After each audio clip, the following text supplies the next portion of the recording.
Welcome to Eviliv3, the live media streaming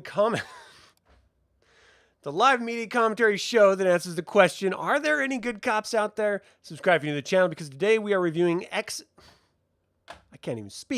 FX's Justified City Primeval Season 1, Episode 7 of 8, The Smoking Gun. This is the pentultimate episode. Pentultimate?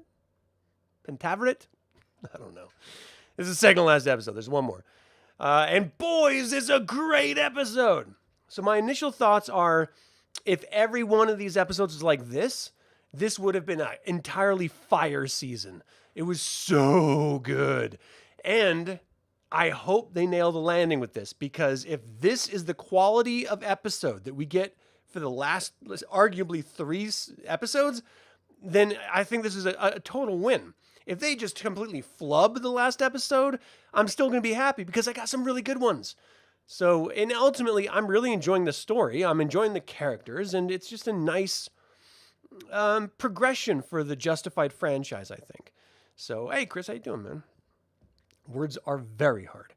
Okay, so this is directed by Cottrell Kindred, written by Dave Andren and Michael Dinner. It premiered August 22nd, just a couple days ago. Right. So basically, we'd start with a flashback of Sweetie, and we learn his relationship with Carolyn, because it hasn't been fleshed out and hasn't been explained thus far. I assumed it was a lawyer-client relationship, but that's not the case at all. In fact, Sweetie agreed to watch Carolyn because her father died, and so he's just been sort of keeping an eye on her, and she goes to the club with him when he was younger, and play music and stuff because he's a musician. And then he takes her to what will eventually be his bar when it was, he first purchased it, and it's all tore up and it looks like garbage and stuff. And he's like, one day, this is gonna be a bar. I'm gonna have all, big old jukebox over here. I'm gonna have all the wall of liquor over here. And it was just really cool, not only to see Sweet again, because I love Vondi Curtis Hall. He's great, and I love the character Sweetie. He's just a great character. Anyway, I love that they didn't need to do this. There's no reason. What it does is pay off Carolyn's reactions later in this episode by learning the connection between her and Sweetie, because then we immediately jump forward and she is watching a dead Sweetie being put into an ambulance, losing her mind. Like, that's her father, ostensibly, And so she is clearly distraught about this. She goes and talks to Raylan about how, he's dead and they need to put him away. And then they both look up and see Sweetie's boyfriend, Trenell, up in the sort of loft looking through the window. And so they go up to him. He admits to having taken the gun out of the jukebox, the very gun that probably would have saved Sweetie's life if he would have left it in the jukebox. But he says he took the gun, and now they're convinced, we have the gun, his prints are on it, we're going to nail Mansell now for good. So Raylan takes the gun to the DPD, the police department, and they sort of check it over. They're like, look, there's a bunch of different prints on this gun because everyone's been handling it, and they can't get any solid prints for Mansell, which is a little unbelievable when you think that it was last used by Mansell. But again, Sweetie's been touching it. Trenell has been touching it. So easily one fingerprint going over the other is going to sort of obscure, the first fingerprint or completely wipe it away. And so basically Raylan walks in as the DPD are trying to get the crack addict who came across the dead judge in his car at the very first episode, trying to get him to admit to having killed the judge. And Raylan's like, wait a second, why are you pressuring that guy? He didn't do it. We know Mansell did it. And so he realizes that the officer in charge of the investigation, Downey, is actually, her name is in the black book that the judge had that now Mansell has. And that's why she's letting Mansell off all the time and not prosecuting him. And as soon as Raylan finds out, there's nothing he can do about it. He's just like, I can't believe this shit. Why the hell did you waste my time? What are we doing here? And then ultimately he goes to get in his car to leave Detroit because what is he going to do? And then the other cop, Brill, comes by, gives him the gun in a bag. He's like, look, We regularly do this down here. And this is a statement that I think people really need to genuinely pay attention to. And this is why I'm hesitant to be 100% behind the death penalty. Because, especially in the South, but regionally around the U.S., black men are incarcerated infinitely more than white men, even though they do not commit more crimes. They get incarcerated more for drug crimes, and white men are actually using and committing drug crimes more than black men are. So this is institutional racism at its core. It's why critical race theory as a concept is taught in higher education, because it is a real problem in this country. It's not manufactured. It's not some political throwing point where you can just talk shit about the other political side of the spectrum in order to get donors. This is a real problem in our country, especially when we have for-profit prisons. So you start to add up for-profit prisons, one minority gets thrown into jail more than any other minority or majority ethnicity, then you start to realize, oh, this is actually a business. This isn't criminal justice. This is a business. And these people are doing it right here and admitting to it. And this is just showcasing that it's being done all over the goddamn country. This is a genuine problem in our country. All right, so that being said, this is the least surprising thing I've ever seen on a TV show. But wonderful that they highlighted it, because it's a real damn problem. So, Raylan is not like that at all. He's quick on the draw. He'll put you down if you draw on him, but he's not going to frame you. And the concept that was presented by Brill was that, look, they may not have committed the crimes that I framed them for, but if you look deep down into their hearts, they know they're guilty for other crimes. This is the same argument that Donald Trump used against the Central Park five black men who were arrested and thrown into prison who did not commit a crime, but when released after they realized they didn't do a crime, Trump said, well, they probably did something else, so they should probably stay in there. These are innocent men. And the would-be president said that they should still be in there simply because they probably did something else. Because they're black, because he's a racist, like the majority of America. And it's bullshit. All right. I'm actually starting to get mad. I don't want to get angry. All right, so, and this fucking criminal could be a president again. God damn it. All right, so, ultimately, Raylan takes the gun and he's like, I've got to use this and nail Mansell because the DPD is not going to help me do it. So he goes and sees Sandy. And she's like, look, I'm not going to roll over on Mansell. You guys already tried that. It's not going to happen. He's like, yeah, but you didn't know that I had the gun.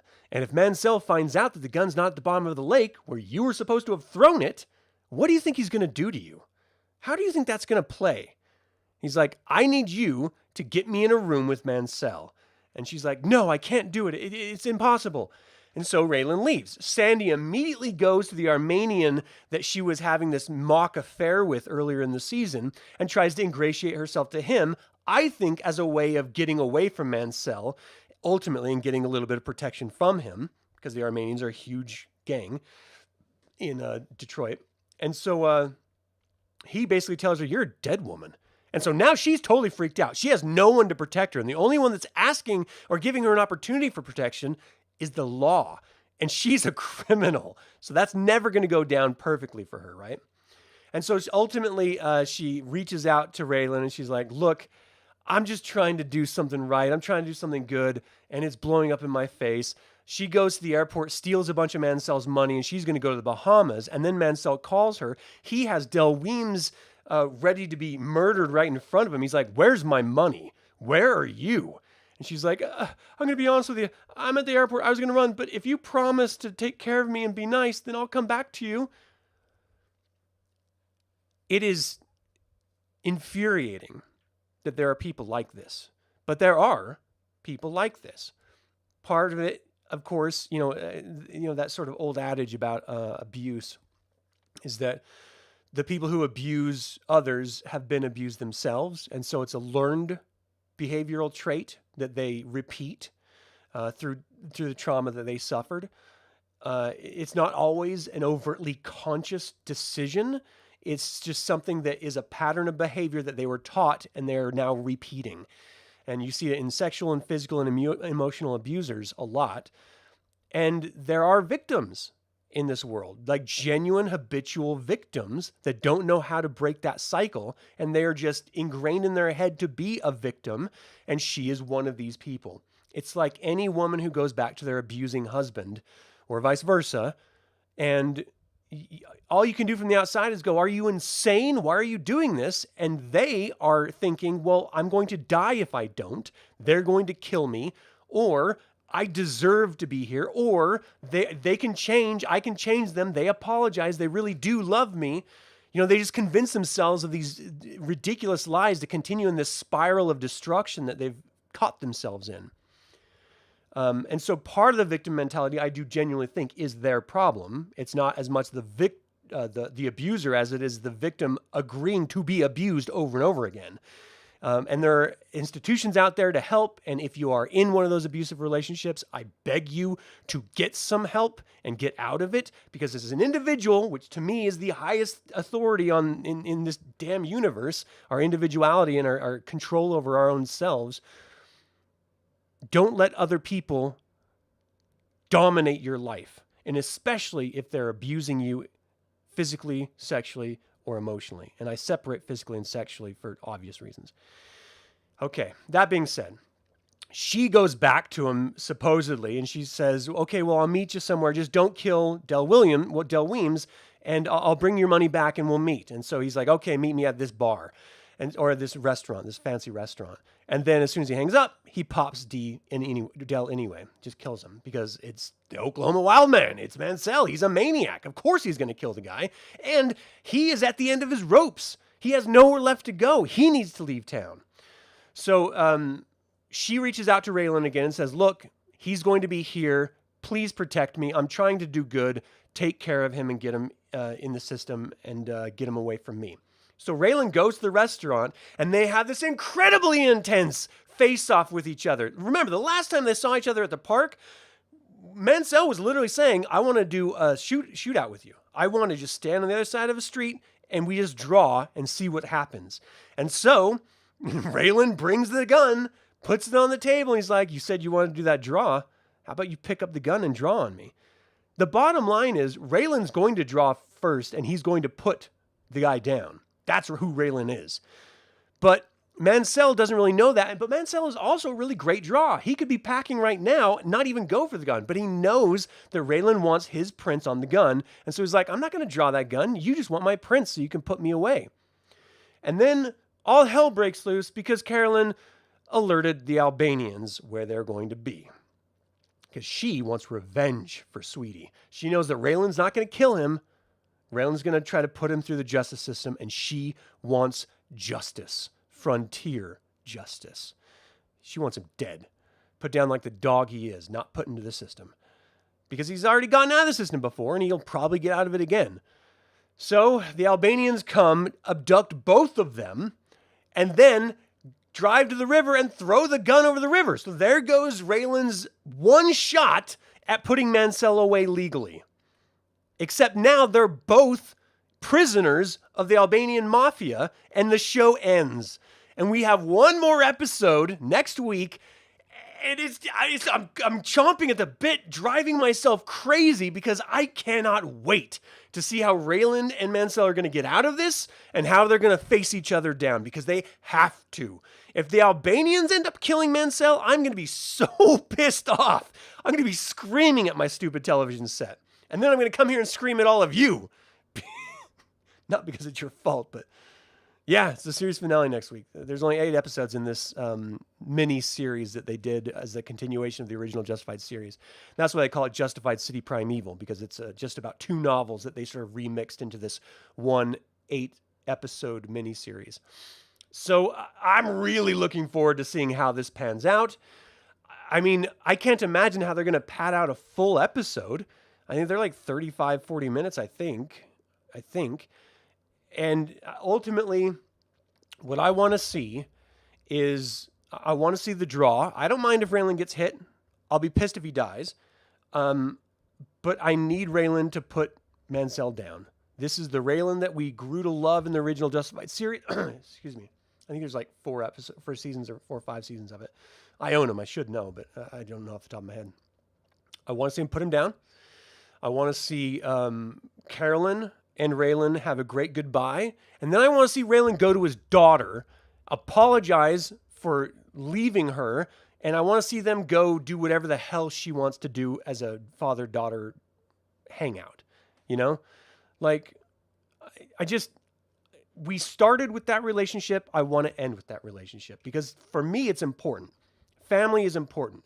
Spending time with family is important.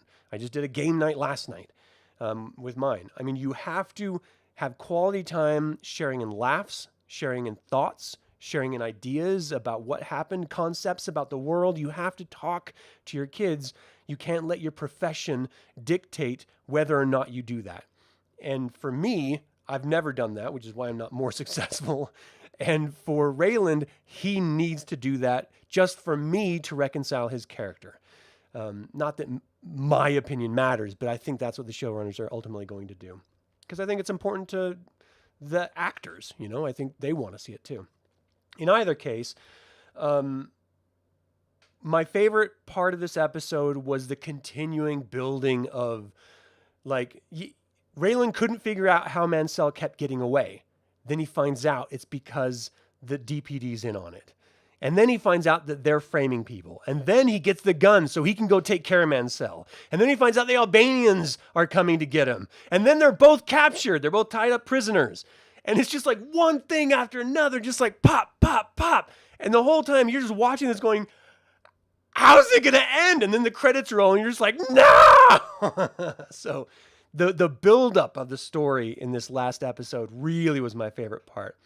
My least favorite, I didn't have one. I thought this was a beautiful episode. And as far as this series is concerned, a perfect episode. And that is why I gave it 5 out of 5 evil eyes. I genuinely loved this episode. It did a great job of giving us background on character, which informs the character's decisions and actions in this actual episode. It gave us some resolution from what we were expecting between Raylan and Mansell and Sandy. And a little bit of resolution with Sweetie and in the seeing how his death affected other characters, his boyfriend and his surrogate daughter. And it puts Raylan in a really bad spot. And that's when he shines. So I can't wait. This is going to be so good. All right. If you haven't watched this series, if you just want to get into like a modern Western, this is a great series for that.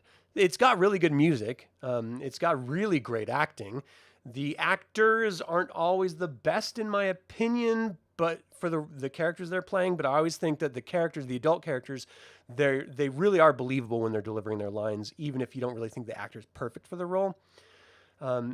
And though it does feel tight and confined and small in the DPD, I like that they address things like systemic racism in the justice system and in the police department, because that's real and we need to address it. At least be aware of it, I think is important. And then ultimately, I just want to see Raylan be a badass. So yeah, that's why you should watch this, because Timothy Oliphant is great. I mean, he's great in everything he's done, in my opinion, but really he excels in this role as the lawman, and Deadwood as well. All right, that's going to do it. Thank you all so much for tuning in. As always, remember, the evil spelled backwards is live, so get out there and be evil.